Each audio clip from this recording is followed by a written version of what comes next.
تو اور یہ واقعہ جب ہوا تو اس کے بعد جو ہے آپ دیکھیں بہت جو حکمران جماعت ہے ان کے اہم لوگ جو ہے اس علاقے سے تعلق رکھتے ہیں، اور پیپلز پارٹی کی جو مرکزی قیادت ہے ان کے لوگ بھی وہاں سے تعلق رکھتے ہیں، وہاں سے منتخب ہیں، اور حکومت میں بھی بہت سارے لوگ شامل ہیں صد حکومت میں. لیکن میں نے ابھی تک کسی کے منہ سے یہ نہیں سنا ہے کہ یہ غلط واقعہ تھا، اور اس طرح کا واقعہ جو ہے ہماری روایات کے خلاف ہے، اور آپ اس طرح کی کوئی حرکت جو ہے وہ نہیں کر سکتے، کیونکہ ساری دنیا میں اس کا پیغام جاتا ہے، اور ساری دنیا ہمیں دیکھ رہی ہے اور اب بھی محسوس کر رہی ہے کہ ہمیں کیا ہو گیا ہے.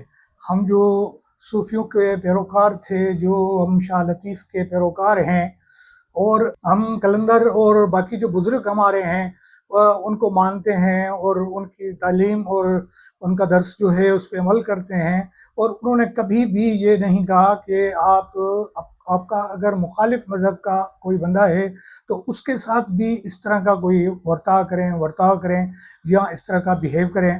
تو یہ کہیں بھی ہمیں نظر نہیں آ رہا. لیکن ایک بات میں آپ بتاؤں کہ حکومت کا تو کوئی مجھے رول نظر نہیں آ رہا، ان کو صرف اپنی کرسی جو ہے وہ پیاری ہے، اور ان کو روایات کا کوئی بھی وہ نہیں ہے خیال کہ ان کا کیا ہو رہا ہے. اور باقی یہ میں آپ کو کچھ بتا سکتا ہوں کہ ماضی قریب میں جو اس طرح کے واقعات ہوئے ہیں وہ بھی افسوسناک ہیں.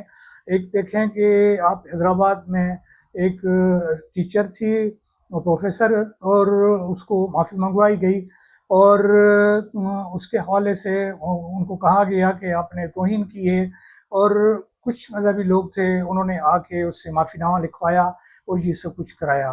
آپ نے دیکھا کہ صوفی جو ہمارے راگی ہیں، جو فنکار ہیں، ان مانجی کے فقیر. پیچھے جی ماجی فقیر جو ہے، جی. ماجی فقیر کے پیچھے بڑے انہوں نے اپنے مدد آپ کے تحت ان کو بخا دیا.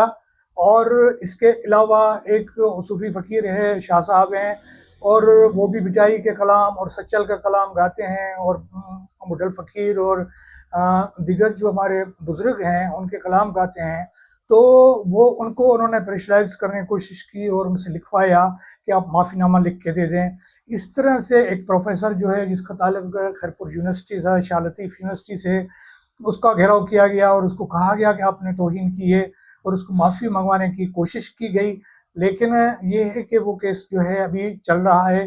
آپ نے سب سے بڑا واقعہ سنا کہ ڈاکٹر شاہ نواز کمبھر کا بالکل جو ایشو بالکل ہوا. بالکل، بہت بڑا واقعہ سندھ کا ہوا تھا. جی، تو بالکل. ڈاکٹر شاہ نواز کا جو مسئلہ ہوا وہ بھی آپ نے دیکھا کہ وہ غلط ثابت ہو گیا، کہ وہ غلط اس پہ الزام تھا، اور اس کے ساتھ کیا ورتا کیا گیا. اور یہی مذہبی لوگ تھے، یہ مذہبی ٹولے تھے جنہوں نے اس کو جلایا، اس کو قتل کیا، اور اس کے خلاف جو ہے ایف آئی آر بھی داخل ہے.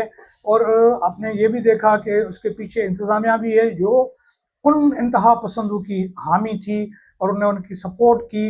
اور اس سے اندازہ لگایا جا سکتا ہے کہ ڈی آئی جی لیول کا کوئی بندہ، اگر ایس ایس پی لیول کا کوئی بندہ یا کوئی ضلع کا کوئی اور افسر بڑا ہے وہ اس میں انوالو ہو تو اس کو کیا کہا جائے. اور یہ سمجھنا آسان ہے کہ جو انتظامیہ ہیں وہ جان بوجھ کے اس طرح کے واقعات کرا رہی ہے تاکہ سندھ کے اندر جو محبت ہے، جو بھائی ہے، برادری ہے، وہ قائم نہ رہے. تو آپ نے بالکل صحیح بات کی. یہ واقعہ ہو رہا ہے، واقعہ ہو رہا ہے. تو آپ نے کہا کہ انتظامی افسران بھی اس میں ملوث ہیں. جب انتظامی افسران ملوث ہوں گے اور واقعے پہ واقعہ ہوتا جائے گا تو کیا ہم کوئی لیسن نہیں سن رہے، کوئی لیسن سبق نہیں حاصل کر رہے کہ یہ کمبھر کا واقعہ ہوا، تھر کا واقعہ ہوا، حیدرآباد کا واقعہ ہوا، اب ریسنٹلی لاڑکانہ کا واقعہ. تو کوئی ہمیں اس میں سے ریاست، حکومت، کوئی بھی ہم سبق نہیں لے رہے. صرف عوام کی ذمہ داری ہے کہ وہ مذہبی رواداری کو قائم رکھے. نہیں، یہ پہلی جو ذمہ داری ہے وہ ریاست کی ہے، حکومت کی ہے. وہ سندھ کی حکومت ہو یا فیڈرل گورنمنٹ ہو، ان کی پہلی ذمہ داری ہے کہ وہ اس طرح کی جو عناصر ہیں ان کو قانون کے کٹہرے میں لائے، اور ان کے خلاف جو ہے کارروائی کرے، ان کے خلاف ایف آئی آر داخل کرے، اور ان کو گرفتار کر کے اور عدالت کے سامنے پیش کرے کہ انہوں نے اس طرح کی حرکت کیوں کی. اور میں ایک آپ کو ہسٹوریکلی دو چیزیں بتا سکتا ہوں. ایک یہ تھا کہ یہ مولانا بیر والا جو ہے، جو شکارپور اور لاڑکانہ کے بیچ میں ایک شہر ہے، بیر شہر کہا جاتا ہے. تو ایک واقعہ وہاں یہ ہوا کہ وہ جو مولانا بہر والا ہے وہ جنرل ضیاء کو جو ہے، فوجی عامر جو تھا جنرل ضیاء، اس کو وہ کہتا تھا کہ تم قادیانی ہو، ٹھیک ہے. لیکن یہ آپ کو سن کے حیرت ہوگی کہ جنرل ضیاء کی جنازہ نماز جو ہے وہ اسی جماعت کے کسی بڑے جو ہے عالم نے پڑھائی، تو جس کو آپ قادیانی کہتے تھے، اور اس کی جنازہ نماز آپ لوگوں نے خود پڑھائی. ایک یہ واقعہ ہے تاریخی طور پہ، اور ایک اس سے پہلے کا ہے. ہمارے ہاں جو بزرگ ہمارے رہے ہیں، بڑے عالم رہے ہیں، مولانا عبید اللہ سندھی صاحب، جو ان کا بڑا کنٹریبیوشن ہے، قرآن شریف کا تفسیر انہوں نے لکھا، اور اس کے علاوہ انہوں نے مذہبی تعلیم کے حوالے سے خاص طور پہ روشن خیالی پہ بہت سارا کام کیا. وہ جب ہندوستان میں گئے، وہ ایک مذہبی جو لوگ ہیں وہی ان کو کوٹ کر رہے ہیں، صرف ہم نہیں کر رہے. تو انہوں نے بتایا کہ وہ جب وہاں ہندوستان میں تھے تو ایک صاحب آئے اور کہنے لگے کہ میں نے فلاں سکھ جو ہندو ہے اس کو مسلمان کیا ہے اور ایک بڑا کام کیا ہے. تو وہ مولانا بڑے ناراض ہوئے اور انہوں نے کہا یہ آپ نے کوئی اچھا کام نہیں کیا ہے، کیونکہ ہم غلامی کی زندگی گزار رہے ہیں، انگریز ہمارے حاکم بنے ہوئے ہیں، فرنگی ہمارے جو حکمران بنے ہوئے ہیں، اور آپ لوگ ابھی تک یہ فرقہ واریت اور مذہبی منافرت جو ہے اس میں ملوث ہیں. تو انہوں نے ناراضگی کا اظہار بھی کیا. اور اس طرح سے بہت سارے اور واقعات بھی ہیں جہاں پہ جو ہے ہمارے علماء کا جو رول رہا ہے، کردار رہا ہے، وہ بہت پازیٹیو رہا ہے. اور ہم اب بھی ان سے پر امید ہیں کہ جو پازیٹیو جو علماء ہیں، ہمارے مذہبی علماء ہیں، اور باقی جو لوگ ہیں جو پڑھے لکھے ہیں، دانشور ہیں، ان سب کو جیسے ڈاکٹر کمبھر کے واقعے پہ وہ اکٹھے ہو گئے تھے، اس طرح سے ان کو لاڑکانہ جانا چاہیے، اور وہاں جا کے وہ مظاہرہ کرنا چاہیے، ایکتا کا مظاہرہ کرنا چاہیے.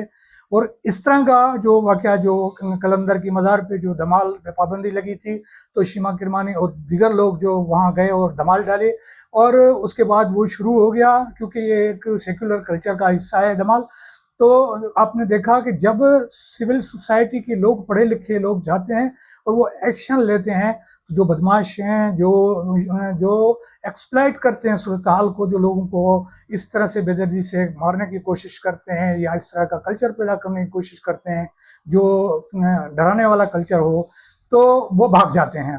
تو یہ عوام کی طاقت ہے، اور ہمیں یقین ہے کہ ہمارے جو سیاسی دوست ہیں اور مذہبی جو دوست ہیں وہ مل کے اور یہ اس واقعے کے حوالے سے جائیں گے وہاں لاڑکانہ. اور ہم نے اس سے پہلے گھوٹکی میں بھی ایک اس طرح کا واقعہ دیکھا تھا، جس پہ ایک پروفیسر تھا، اس پہ الزام لگایا گیا تھا، اور اسی نوعیت کا ایک الزام تھا. اور لیکن جو مذہبی لوگ تھے اور جو سیاسی لوگ تھے وہاں گئے اور انہوں نے ثابت کیا، اور عدالت نے بھی اس کو آزاد کر دیا تھا جس پہ یہ الزام تھا. اور جب ہمارے پڑھے لکھے لوگ وہاں گئے تو آپ نے دیکھا کہ وہ مسئلہ حل ہو گیا، اور دوبارہ کسی بھی مولوی کو، کسی بدماش کو جو ہے نا، یہ موقع نہیں ملا، نہ ان کو جرأت ہوئی کہ وہ جا کے اس طرح کی حرکت کرے. Thank you. آپ نے بہت زبردست بات کی کہ ہم کو امید کا دامن نہیں چھوڑنا چاہیے. جو سندھ کی رواداری ہے، مذہبی رواداری ہے، امن ہے، بھائی چارہ ہے، محبت ہے، اس کو ہمیں بڑھانا ہی چاہیے. ایک دو کا واقعہ جو ہیں، ایک 4-5 واقعہ اس معاملے کو، ہماری محبت کو، مذہبی رواداری کو نقصان نہیں پہنچا سکتا. ہمیں کوشش کرنی چاہیے، عوام کو کوشش کرنی چاہیے، اور حکومت کی بھی ذمہ داری ہے کہ اس امن کے گہوارے سندھ کو پرامن رکھا جائے. اگلے پروگرام تک ہمیں دے اجازت. اللہ حافظ.